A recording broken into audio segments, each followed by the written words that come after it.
স্বাগতম সবাইকে। আজকের এই বিশেষ বিশ্লেষণে আমরা এমন একটা বিষয় নিয়ে কথা বলবো যেটা আমাদের সবার দৈনন্দিন জীবনের সাথে একেবারে ওতপ্রোতভাবে জড়িয়ে আছে।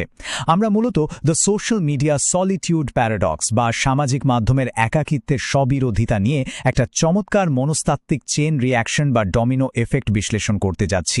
তো চলুন আর দেরি না করে সরাসরি মূল আলোচনায় ঢুকে পড়ি আর বোঝার চেষ্টা করি কিভাবে একটা খুব সাধারণ অভ্যাস আমাদের অজান্তেই এত গভীর প্রভাব ফেলছে। ব্যাপারটা আসলে খুবই অদ্ভুত, তাই না? একটু ভেবে দেখুন, একটা প্ল্যাটফর্ম তৈরিই করা হয়েছে পৃথিবীর এক প্রান্তের মানুষের সাথে অন্য প্রান্তের মানুষের যোগাযোগ করিয়ে দেওয়ার জন্য, অথচ সেই একই প্ল্যাটফর্ম কিভাবে মানুষকে চরম একাকিত্বের দিকে ঠেলে নিচ্ছে। এটা আসলেই একটা বিশাল বড় পরিহাস। আমরা যোগাযোগের জন্যই তো এই মাধ্যমগুলোতে ঢুকি, কিন্তু অবাক করা ব্যাপার হলো দিন শেষে এগুলোই আমাদের চারপাশের অদৃশ্য দেয়ালগুলোকে আরও অনেক বেশি উঁচু করে দেয়। তো এই যে অদ্ভুত একটা স্ববিরোধিতা বা প্যারাডক্স, এটা কিন্তু হঠাৎ করে একদিনে তৈরি হয় না। এর খুব স্পষ্ট একটা ধাপ বা মানচিত্র আছে। আপাতদৃষ্টিতে একদমই ক্ষতিকারক মনে হয় না, যেমন ধরুন শুধু একটু বেশি সময় স্ক্রল করা। সেটা থেকেই কিভাবে মারাত্মক একটা মানসিক পরিণতির দিকে আমরা এগোই, তার একটা নির্দিষ্ট প্যাটার্ন আছে। প্রথমে আসে প্ল্যাটফর্মে অতিরিক্ত সময় ব্যয়, সেখান থেকে তৈরি হয় বাস্তব জীবনের সময়ের ঘাটতি, এরপর ধীরে ধীরে গ্রাস করে একাকিত্ব, আর একেবারে চূড়ান্ত পর্যায়ে গিয়ে সেটা রূপ নেয় বিষণ্ণতায়। মানে পুরো ব্যাপারটা একটা সুনির্দিষ্ট মনস্তাত্ত্বিক পতনের পথ। আচ্ছা, আলোচনার এই ধাপে আমরা সময়ের মূল্য নিয়ে একটু কথা বলি। সামাজিক মাধ্যমগুলোতে এই যে আমরা অতিরিক্ত সময় দিচ্ছি, এর তাৎক্ষণিক আর দৃশ্যমান ক্ষতিটা আসলে কি? চলুন দেখা যাক। শুরুতেই একটা খুব সরল অথচ নির্মম গাণিতিক হিসাবের মুখোমুখি হতে হয় আমাদের সবার জন্যই কিন্তু দিনে ওই ২৪ ঘণ্টাই বরাদ্দ। অনলাইনে বিশেষ করে ফেসবুক বা অন্যান্য মাধ্যমে যে ঘণ্টাগুলো আমরা পার করছি, সেগুলো তো আর জাদুকরীভাবে নতুন করে তৈরি হচ্ছে না, তাই না? বরং এই সময়টা সরাসরি আমাদের বাস্তব জীবনের কোনো না কোনো কাজ বা অর্জন থেকে মাইনাস বা বিয়োগ হয়ে যাচ্ছে। এটা অনেকটা জিরো সাম গেমের মতো। ভার্চুয়াল জগতের এক একটা মুহূর্ত আসলে বাস্তব দুনিয়ার কোনো না কোনো গুরুত্বপূর্ণ কাজের বিনিময়েই আমরা খরচ করছি। আর এর সবচেয়ে বড় প্রমাণ হল সেই ক্ষতিগুলো যেগুলো একদম আমাদের চোখের সামনেই ঘটছে। মূল তথ্যের দিকে যদি তাকাই, ফেসবুকে মাত্রাতিরিক্ত সময় কাটানোর ফলে প্রথমেই কিন্তু আঘাতটা আসে পড়ালেখা আর পেশাগত জীবনের ওপর।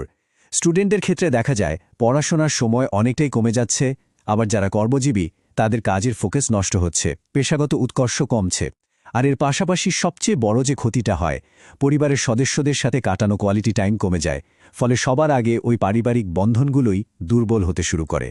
সময়ের এই দৃশ্যমান ক্ষতিগুলো কিভাবে আমাদের চারপাশের রক্তমাংসের মানুষগুলোর সাথে সম্পর্ককে প্রভাবিত করে, সেটাই হলো আমাদের পরবর্তী পয়েন্ট, বাস্তব দুনিয়ার সম্পর্কগুলোর বিলুপ্তি।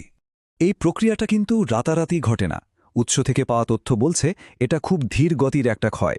ডিজিটাল দুনিয়ায় সময় দেওয়ার কারণে পারিবারিক সম্পর্কগুলো হঠাৎ করেই ভেঙে যায় না ঠিকই, তবে সেগুলো ধীরে ধীরে খুব ম্লান হয়ে আসতে থাকে। একই ছাদের নিচে বসবাস করেও মানুষের মধ্যে মানসিক দূরত্বটা যেন বাড়তে থাকে। ফলে বাস্তব জীবনের যে সাপোর্ট সিস্টেম বা সমর্থন ব্যবস্থা আগে বিপদে আপদে একেবারে ছায়ার মতো পাশে থাকত, সেটা ক্রমশ অদৃশ্য হতে শুরু করে। ঠিক এই জায়গাটাতেই দৃশ্যমান ক্ষতিগুলো রূপ নেয় গভীর এক ব্যক্তিগত মানসিক যন্ত্রণায়, যাকে আমরা বলছি দ্য সলিটিউড প্যারাডক্স বা একাকিত্বের স্ববিরোধিতা। সঙ্গী কেবল ফেসবুক, মূল লেখা থেকে নেওয়া ছোট্ট এই বাক্যটা আসলে বিশাল একটা শূন্যতার কথা বলে। এটা সেই চরম আবেগময় মুহূর্তটাকে তুলে ধরে যেখানে বাস্তব দুনিয়ার মানুষের সাথে সমস্ত অর্থবহ যোগাযোগ একরকম বিচ্ছিন্ন হয়ে যায়। আর ঠিক তখন ডিজিটাল মাধ্যমের একটা কৃত্রিম উপস্থিতি বাস্তব মানবিক সম্পর্কের জায়গাটা পুরোপুরি দখল করে নেয়। ভাবলে অবাক লাগলেও এই একটা বাক্যই চোখে আঙুল দিয়ে দেখিয়ে দেয় যে একাকিত্বের গভীরতা আসলে কতটা ভয়াবহ হতে পারে। এখান থেকেই ডিজিটাল একাকিত্বের খুব স্পষ্ট একটা সংজ্ঞা আমরা পাই। এটা এমন একটা অবস্থা যেখানে মানুষ ক্রমাগত একটা নেটওয়ার্কের সাথে কানেক্টেড থেকেও আসলে চরম বিচ্ছিন্নতায় ভোগে। বাস্তব জীবনের সম্পর্কগুলো যখন ফিকে হয়ে আসে, তখন হাতের মুঠোয় থাকা ওই প্ল্যাটফর্মটাই হয়ে দাঁড়ায় একমাত্র সঙ্গী।